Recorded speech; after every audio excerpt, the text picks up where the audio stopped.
This channel does not promote any violent, harmful, or illegal activities. All content provided by this channel is meant for an educational purpose only. এদিকে জঙ্গি দমনে বড়সড় সাফল্য NIA STF এর ধুবুরি সীমান্ত এলাকা থেকে জালে ইসলামিক স্টেটের ভারতীয় শাখার প্রধান হ্যারিস ফারুকি। অসম পুলিশের বিশেষ বাহিনীর হাতে গ্রেপ্তার ফারুকি। ধরা পড়েছে আইসিসের আরও এক শীর্ষ নেতা অনুরাগ সিং। সুমন কল্যাণ আমাদের সঙ্গে রয়েছেন, আমাদের সহকর্মী। সুমন, কিভাবে গ্রেপ্তার করা হলো এবং এতে মানে এই তদন্তে বা অভিযানের সাফল্যটা কোথায়? দেখো, 19 তারিখে অর্থাৎ পরশু দিন এসটিএফের কাছে খবর আসে যে আইসিস মডেলের 2 জঙ্গি, শীর্ষস্থানীয় জঙ্গি, তারা অসমের ধুবরি জেলার একটি জায়গায় আস্তানা ঘেরে রয়েছে।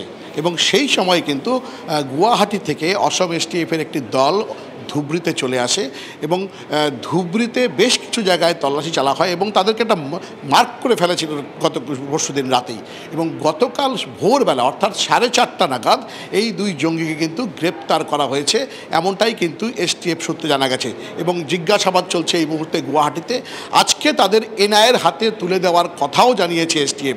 মূলত যে কারণটা দেখানো হয়েছে যে মূলত আইসিস জঙ্গি মডিউলে যোগ দেওয়ার জন্য রিক্রুটমেন্ট প্রসেস চালাচ্ছিলেন এই 2 জন।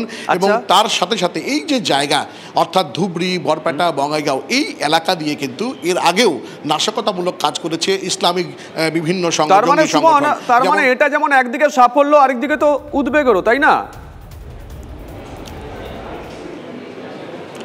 একেবারে দেখো, এই জায়গাটা কিন্তু আগাগোড়াই এইভাবে উন্মুক্ত একটা বর্ডার রয়েছে ধুবরির এই শালবাড়ায়, যেখান দিয়ে কিন্তু বাংলাদেশ যাওয়াটা কিন্তু একদম খুব সহজ ব্যাপার, কারণ নদীপথ রয়েছে যেখানে ফেন্সিং নেই।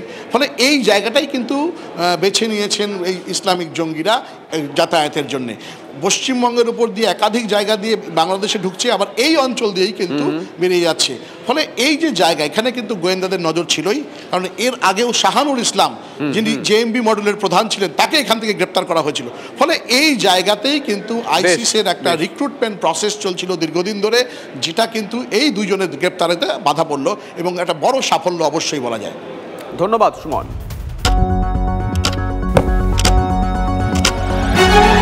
রাজনীতি শুধুই কি রাজার নীতি? রাজা উজিরের চোখে নয়, আপনার আমার চোখে সমাজের ছবি। কঠিন কথা সহজভাবে না বললেই নয়। প্রতিদিন রাত 9টায় TV9 বাংলায়। TV9 বাংলা না দেখলেই নয়।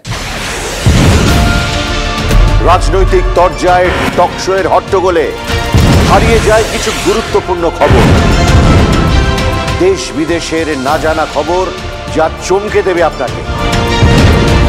সেই খবরই নিয়ে আসি আমি আপনার সামনে। আমি অনির্বাণ চৌধুরী। দেখুন স্ট্রেট কাট, সোম থেকে শনি রাত 10টায় TV9 বাংলায়।